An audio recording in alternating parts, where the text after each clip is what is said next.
अस्सलाम वालेकुम दोस्तों, आज हम बात करेंगे ड्रामा सीरियल मोहरा की किस्त 68 के बारे में। और ये किस्त वाक़ई ही देखने के काबिल है, क्योंकि इसमें होने वाले वाक़यात ना सिर्फ दिलचस्प हैं बल्कि मुस्तक़बिल के तमाम राज़ खुलने की बुनियाद भी रख रहे हैं। तो आइए शुरू करते हैं। इस किस्त में सबसे ज़्यादा तवज्जो दाइम, सिकंदर, हमज़ा, निम्रा और अलीज़े पर है। कहानी के अहम मोड़ में दाइम वो सब करने वाला है जो सिकंदर ने अनुशा के साथ किया था। यानी इस जगह जहाँ सिकंदर ने अनुशा की ज़िंदगी बर्बाद की थी, दाइम अब उस सिकंदर को उसके किए का एहसास दिलाने वाला है। किस्त की शुरुआत इस लम्हे से होती है जब अलीज़े को पता चलता है कि निम्रा प्रेग्नेंट है।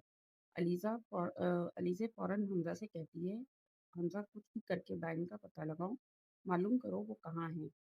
हमज़ा हैरान होकर कहता है, पता नहीं निम्रा को क्या हो गया है, अचानक ऐसा क्यों कर रही है।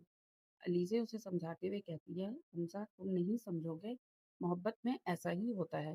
निम्रा की ज़िंदगी को बर्बाद होने से बचाओ, दाइम को यहाँ से ले जाने दो। ये लम्हा वाक़ई जज़्बाती है क्योंकि अलीज़े ना सिर्फ हमज़ा को समझाने की कोशिश कर रही है, बल्कि उसके अंदर निम्रा के लिए हकीकी फ़िक्र भी है। इसी दौरान जब फ़रीद साहब को निम्रा के निकाह का पता चलता है, तो वो बहुत गुस्से में आ जाते हैं। वो निम्रा से कहते हैं, निम्रा तुमने ऐसा क्यों किया? दाइम से निकाह क्यों किया? मुझे क्यों नहीं बताया? निम्रा रोते हुए जवाब देती है, बाबा मैं ऐसा नहीं करना चाहती थी, अम्मी ने मजबूर किया। मैंने बार बार कहा कि मैं किसी और से शादी नहीं करूंगी, मैं दाइम से मोहब्बत करती थी, मगर अम्मी ने मुझे ब्लैकमेल किया। अगर मैं कुछ कहती तो वो मुझे थप्पड़ भी मार देती। मैं आपको बताना चाहती थी मगर अम्मी ने मुझे चुप करवा दिया, मैं क्या करती बाबा। ये सुनकर फरीद साहब अपनी नाराज़गी अरमीन पर निकालते हैं। अरमीन, शर्म नहीं आई तुम्हें? अपनी बेटी के साथ ऐसा क्यों किया? अरमीन जवाब देती हैं, मैंने जो भी किया इसकी भलाई के लिए किया। मुझे क्या पता था कि वो दाइम से निकाह करके घर आएगी। वो लड़का पहले दिन से ही मुझे ठीक नहीं लगा। ये हिस्सा बहुत अहम है क्योंकि इसमें दिखाया गया है कि किस तरह वालिदैन की गलती बच्चों की ज़िंदगी पर असर डाल सकती है। अब बात करते हैं सिकंदर की। वो गुस्से में निम्रा के पास जाता है और कहता है, निम्रा बताओ वो कहाँ रहता है, उसका एड्रेस दो, अभी उसे तुम्हारे सामने लाकर छोड़ूंगा। निम्रा जैसे ही एड्रेस बताती है, सिकंदर फौरन कमरे में जाकर अपनी गन उठाता है, अपने आदमियों को बुलाकर दाइम के दिए हुए एड्रेस पर पहुंच जाता है। वहां जाकर उसे पता चलता है कि दाइम वहां नहीं रहता, बल्कि ये उसके दोस्त का घर था।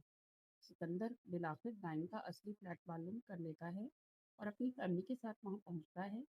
जैसे ही वो फ्लैट के अंदर दाखिल होता है, वो हैरान रह जाता है क्योंकि फ्लैट बिल्कुल उसी तरह सजा हुआ है जैसे सिकंदर ने अनुशे को धोखा देने वाली रात सजाया था।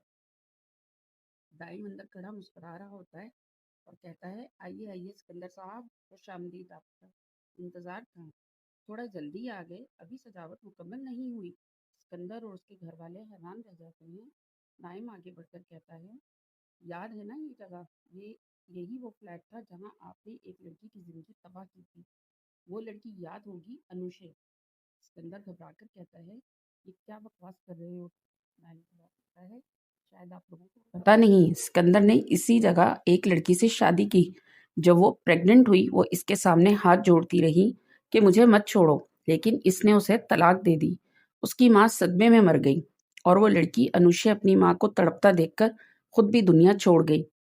ये सुनकर फरीद साहब अपना आपा खो बैठते हैं और सिकंदर को 2-3 थप्पड़ मार देते हैं। सिकंदर बताओ, तुमने ये सब क्यों किया? एक लड़की की ज़िंदगी बर्बाद क्यों की? दाइम आगे कहता है, आज जब तुम्हारी बहन निम्रा के साथ ये सब हुआ, तुम्हें दर्द हुआ ना? कभी सोचा कि अनुशा ने कैसा महसूस किया होगा? दाइम निम्रा की तरफ देखकर कहता है, निम्रा ये बात सच है कि मैंने तुम्हें धोखा नहीं दिया। अगर चाहूँ तो अभी तलाक दे सकता हूँ, लेकिन मैं सिकंदर नहीं हूँ। मैंने तुमसे सच्ची मोहब्बत की है। यहाँ सबसे ज़्यादा दिलचस्प हिस्सा ये है कि अलीज़े गहरी खामोशी में खड़ी सब कुछ सुन रही होती है, क्योंकि ये मुकम्मल मास्टर प्लान अलीज़े ने ही बनाया था। वो सिकंदर को उसकी गलती का एहसास दिलाना चाहती थी। आखिर में अनुशे के आखिरी अल्फाज गूंजते हैं, मकाफाते अमल की चक्की धीरे धीरे चलती है, लेकिन जब चलती है तो इंसान को पीस कर रख देती है। नतीजा और नाजरीन के लिए सवाल, तो दोस्तों आपको क्या लगता है, दाइम ने ये सब क्यों किया? किसने उसे ऐसा करने के लिए कहा? क्या सिकंदर वाकई सब सीखेगा? कमेंट्स में ज़रूर अपनी राय दें और अगर आपको ये वीडियो पसंद आए तो लाइक और सब्सक्राइब करना ना भूलें।